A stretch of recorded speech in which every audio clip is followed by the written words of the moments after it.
69वें राष्ट्रीय फिल्म पुरस्कार के इस कार्यक्रम के शुभ अवसर पर मंच पर उपस्थित भारत की माननीय राष्ट्रपति Shrimati Draupadi Murmu ji,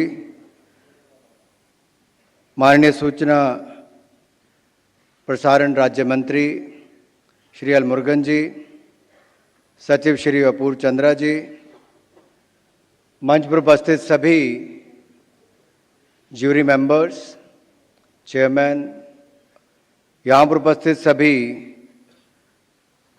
award winners, film जगत से जुड़े हुए सभी महानुभाव,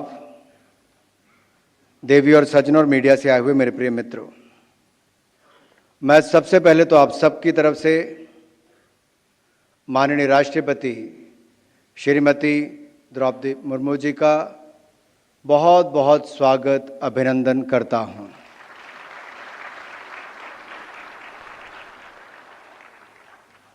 इनका आना और इनके हाथों से आपको नेशनल फिल्म अवार्ड मिलना एक बहुत गर्व की बात है, क्योंकि जिस पृष्ठभूमि से माननीय राष्ट्रपति जी आई, छोटे से गांव से जहां से सड़क तक का रास्ता भी, शहर तक का रास्ते के लिए सड़क तक नहीं थी, फासला लंबा दिखता था, लेकिन ये भारत के लोकतंत्र की ताकत है कि वहाँ से चल के अपनी खूबियों, अपनी उपलब्धियों के बल पर आज राष्ट्र में सर्वोच्च स्थान पर पहुंची हैं, कोई और नहीं, माननीय राष्ट्रपति जी। और देश की करोड़ों महिलाओं को वो प्रेरित भी करती हैं, और उन सबको भी एक ऐसा अवसर लगता है कि कोई भी इस देश में जिसमें क्षमता है कुछ कर दिखाने की, किसी भी स्तर तक पहुंच सकते हैं। मैं एक बार फिर माननीय राष्ट्रपति जी हम सबकी ओर से आपका बहुत बहुत धन्यवाद करता हूं।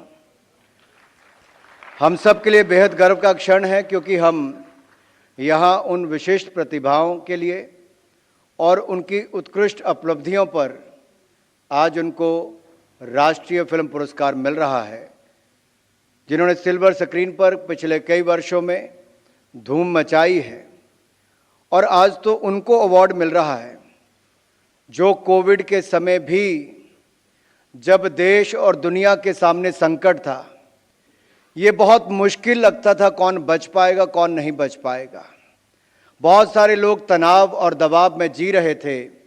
उस समय हमारी फिल्म इंडस्ट्री के इन महान कलाकारों ने मनोरंजन भी किया, और आपको और देश के तरफ से मैं उनका धन्यवाद करना चाहता हूं। आज दुनिया भर में देखिए इतने ज़्यादा केसेस हैं उस समय से लेके अब तक, जो मेंटल हेल्थ इश्यूज को लेके लोग चिंतित हैं। और मैं देखता हूं उस समय भी हमारे सामने भी समस्या थी, कहाँ कैमरामैन जाएगा, कोविड प्रोटोकॉल कौन फॉलो करेगा, क्या होगा। लेकिन एक नहीं अनेक फिल्में ऐसी आई, एक दो का उल्लेख मैं यहाँ पर जरूर करना चाहूँगा, क्योंकि आज़ादी का 75वां महोत्सव, आज़ादी का अमृत महोत्सव हम मना रहे हैं। 75 वर्ष आज़ादी के हुए थे, और उस समय सरदार उधम जैसी फिल्म का आना अपने आप में बताता है कि 75 वर्षों के बाद भी देश उन स्वतंत्रता सेनानियों को भूला नहीं, बल्कि उनसे प्रेरणा लेता है। और हमारी फिल्म इंडस्ट्री भी आज की और भविष्य की पीढ़ियों को प्रेरित करने के लिए ऐसी फिल्में बनाती हैं। आज देश और दुनिया में भारत की नई धूम दिखती है, नए भारत की बुलंद तस्वीर दिखती है। एक और G20 का सफल अध्यक्षता हो तो दूसरी ओर चंद्रयान मिशन की सफलता हो, ये नए भारत की बुलंद तस्वीर है। लेकिन चंद्रयान मिशन के पीछे जिन वैज्ञानिकों का हाथ है, उनमें से एक किरदार जिन्होंने बहुत वर्ष पहले न जाने कितनी यातनाएं सहते हुए, क्या क्या सहकर फिर भी लगे रहे। माधवन जी यहाँ बैठे हैं, रॉकेटरी फिल्म जो बनाई गई वो ऐसे ही महानुभाव के बारे में। और मैं तो ये कहूँगा, ये हम जब कांस फिल्म फेस्टिवल के लिए भी हमने शॉर्टलिस्ट इस फिल्म को किया था और वहाँ वर्ल्ड प्रीमियर करने गए, 1 मिनट के लिए ना कोई बोला ना उठा, लगातार उस फिल्म के समय बैठा रहा। तो किसी के जीवन से कौन कितना प्रभावित हो सकता है, कितने अच्छे तरीके से आप लिख सकते हो, उसमें देखने को मिला। मैं ज़्यादा लंबा समय इस पे नहीं लूँगा, इतना ही कहूँगा, अगर आपके कंटेंट अच्छा है तो आज कुछ भी रीजनल नहीं है। It's go from regional to national to international very सून।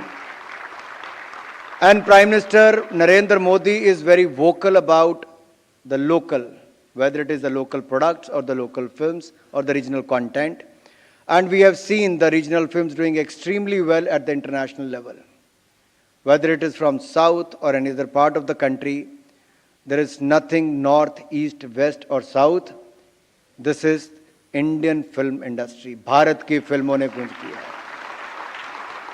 हम इनको क्षेत्रों में ना बांट के चले। जब हम इनको क्षेत्रों में बांटते हैं तो शायद मुश्किल हो जाती है।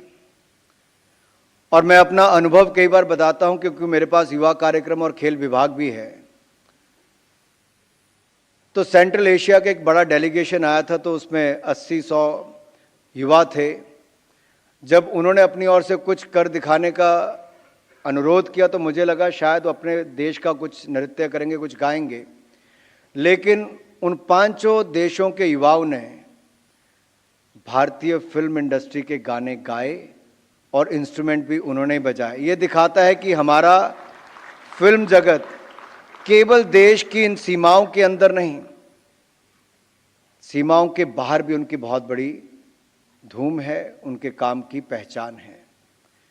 ऐसे ही पहचान अपनी सुंदरता और अपने उत्कृष्ट अभिनय के लिए कई दशकों तक भारतीय सिनेमा, जिन्होंने बहुत शानदार अपना योगदान सिल्वर स्क्रीन पर दिया है, आज उनको दादा साहब फाल्के अवार्ड, गाइड, प्यासा से लेकर न जाने कितनी फिल्में उन्होंने बनाई। वहीदा जी, आपको पूरे देश की ओर से बहुत बहुत बधाई। दादा साहब फाल्के अवार्ड के अवसर पर बहुत बहुत बधाई।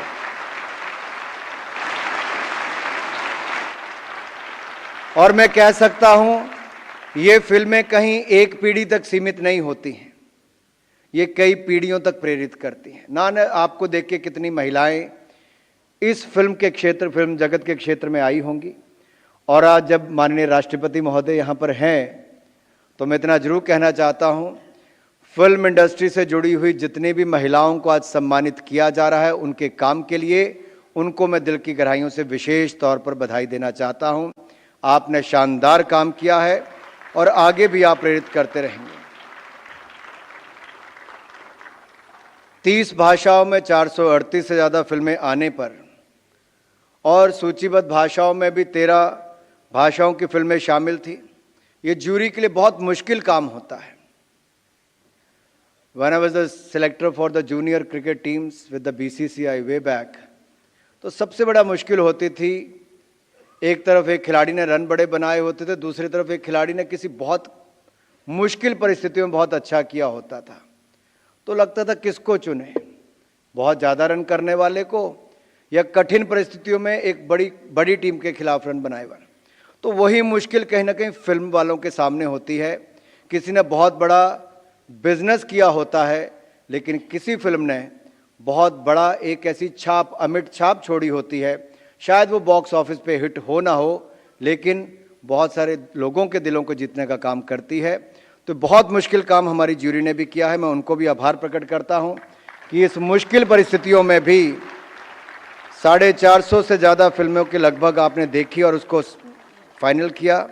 आज भाषण का समय नहीं है, लेकिन इतना कहूँगा, फिल्म जगत की बहुत लंबे समय से मांग थी कि जितना हम कमाते नहीं उतने से ज़्यादा पायरेसी में उड़ जाता है। और ये कई वर्षों तक आपकी मांग किसी ने पूरी नहीं की।